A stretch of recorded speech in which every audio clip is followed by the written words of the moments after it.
Contrary to popular belief, Islam is not a new religion that came into existence a mere 1400 years ago.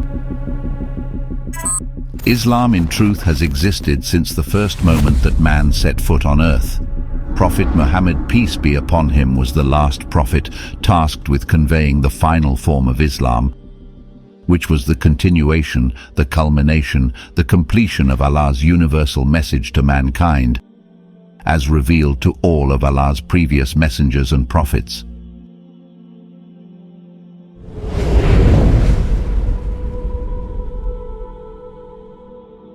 In the 6th century CE, Arabia was a polytheistic society with many gods and goddesses worshipped by different tribes and communities.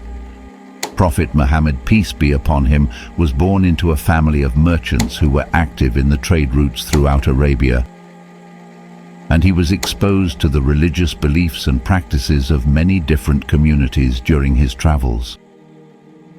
Prophet Muhammad, peace be upon him, was often conflicted about the beliefs and evil practices of his people.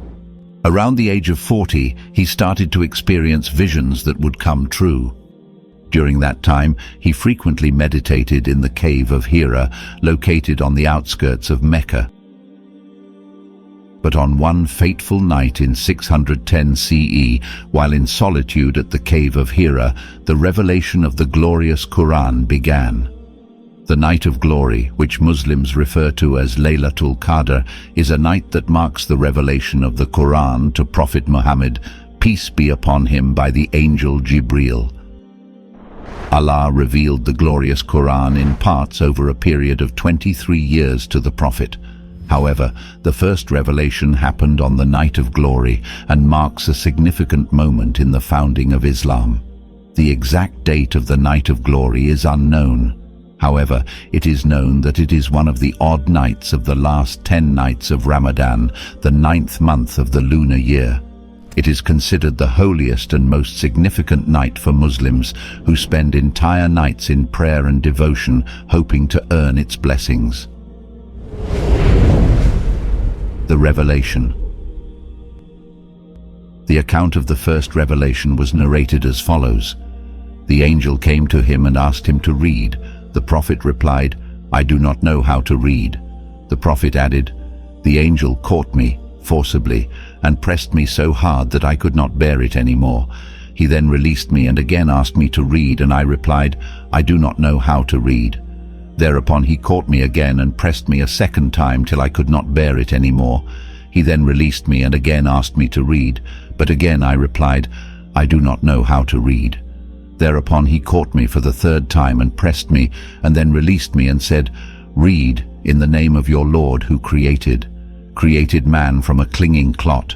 Read, and your Lord is the most generous, who taught by the pen. Bukhari. At first, Muhammad, peace be upon him, was confused and didn't understand the experience. After he described what had happened to his wife Khadija, she comforted him and stood by his side. Upon receiving further revelation, he was instructed to convey Islam to his people. However, unlike Khadija, they were not so understanding, and most of them rejected his message. They believed his words would anger their gods and disrupt their prosperous trade routes. Despite this, the people refrained from taking any action beyond harsh words because Muhammad's, peace be upon him, wife held a great deal of influence in Mecca, and his uncle Abu Talib was the chief of the Banu Hashim clan. This provided Muhammad, peace be upon him, with some degree of protection. However, in the year 619 CE, both Khadija and Abu Talib passed away. This became known as the Year of Sorrow. And following his mourning, Muhammad, peace be upon him, and his small group of followers were exposed to physical persecution from the Quraysh tribe that controlled Mecca. Migration, Hijra. In 620 CE, during the pilgrimage season, Muhammad, peace be upon him, met with delegates from Medina and presented the message of Islam to them. Convinced by his words, they accepted Islam and promised to preach it to their people. They hoped to unite the bickering tribes of Medina under the banner of Islam. Their efforts were quite successful, and Islam spread throughout Medina. 2 years later, a group of 73 men and 2 women traveled from Medina to Mecca, about 400 kilometers, to secretly give their pledge of allegiance to Prophet Muhammad, peace be upon him. Upon hearing about the incident and fearing the consequences of Islam gaining ground, the people of Quraysh planned to assassinate him. Allah revealed their plots to Muhammad, peace be upon him, and permitted him to leave for Medina. This journey is known as the Hijra. During his time in Medina, Prophet Muhammad continued to receive visits from Angel Jibreel and shared the divine messages with his growing following. Islam spread far and wide, and it wasn't long before the first Islamic community was established. This model for the Islamic State was based on the principles of sovereignty of Allah, justice, consultation, and accountability. Prophet Muhammad, peace be upon him, led the people of Medina through thick and thin and fostered a strong sense of community and brotherhood among the believers. Prophet Muhammad's return to Mecca. In 628 CE, Muhammad saw in a dream that he, along with his followers, had performed pilgrimage in Mecca. He saw this as a directive from Allah. Therefore, he embarked on a journey to Mecca along with 1,500 followers. The Quraysh tribe did not want them to enter Mecca as it would make the Meccans look weak, so they sent a messenger to Muhammad, peace be upon him, to negotiate with him and sign a 10-year truce.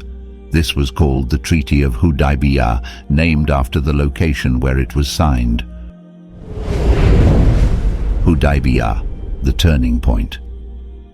The Treaty of Hudaybiyyah was signed between the Prophet Muhammad, peace be upon him, and the Meccans in 628 AD and contained the following terms.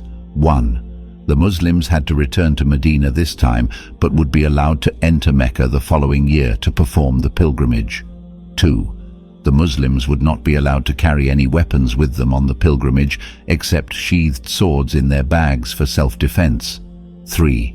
Any Meccan who wished to join the Muslims and migrate to Medina would have to be returned to Mecca, but any Medinan who wished to join the people of Mecca and migrate to Mecca would not be returned. 4. The 2 sides would refrain from any hostilities or violence for the duration of the treaty. 5. Other tribes were allowed to join the treaty with them and choose where their allegiance lied. Importance of the treaty. The Treaty of Hudaybiyyah was a significant moment in Islamic history for several reasons.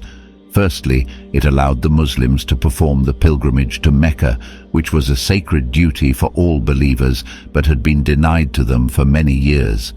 This was a major symbolic victory for the Muslims and helped to boost their morale and confidence.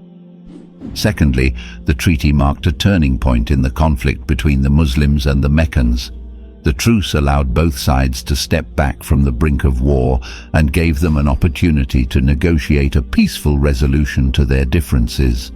Thirdly, the treaty demonstrated the Prophet Muhammad's skill as a negotiator and his commitment to finding peaceful and practical solutions to conflicts. The terms of the treaty were not entirely favorable to the Muslims, however. Prophet Muhammad, peace be upon him, understood that this was the best possible outcome at the time and was willing to make concessions for the sake of peace.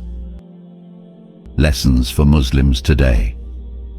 The Treaty of Hudaybiyyah holds many important lessons for Muslims today. Firstly, it teaches us the importance of patience, perseverance, and trust in Allah's plan. The Muslims had been struggling for many years to establish their religion and faced numerous obstacles and setbacks along the way. However, they did not give up hope, and eventually their patience and perseverance paid off. At a time when Arabian tribes were divided and often in conflict, Muhammad, peace be upon him's message of monotheism and social justice resonated with many. By uniting these tribes under a common religious and political banner, Islam fostered unity and cooperation among its followers. This unifying force is still evident today, as Muslims from diverse backgrounds and cultures find common ground in their shared faith. Expansion of Islam under Muhammad, peace be upon him's leadership. The Muslims achieved a series of military victories. These successes not only expanded the reach of Islam, but also lent credibility to his prophetic claims. As the Muslim empire grew, so too did the influence of Islam, which ultimately led to its establishment as a major world religion. Prophet Muhammad, peace be upon him's teachings emphasized the importance of tolerance towards people of other faiths. Communities that formed alliances with the Muslims were not only afforded protection, they were also allowed to practice their rituals and apply their own laws when solving disputes among themselves. The diverse and thriving society that resulted from this coexistence allowed for the exchange of ideas and the flourishing of art, science, and culture. Prophet Muhammad's death. Muhammad, peace be upon him, passed away in 632 CE. During his 23 years of prophecy, he not only established the 5 pillars of Islam, the testimony of faith, the prayer, the obligatory charity, the fasting, and the pilgrimage to Mecca, but left behind the blueprint for the submission of one's will to the Creator, the Sunnah. The Sunnah is a compilation of Prophet Muhammad's guidance and practices that Muslims adhere to in all aspects of their lives. It is integral for Islamic law and is second in importance only to the Quran. Islam has grown to become the second largest religion on earth. Thus, Prophet Muhammad's legacy continues to shape the lives of billions of people across the globe, ensuring that the influence of the Prophet remains relevant in today's world.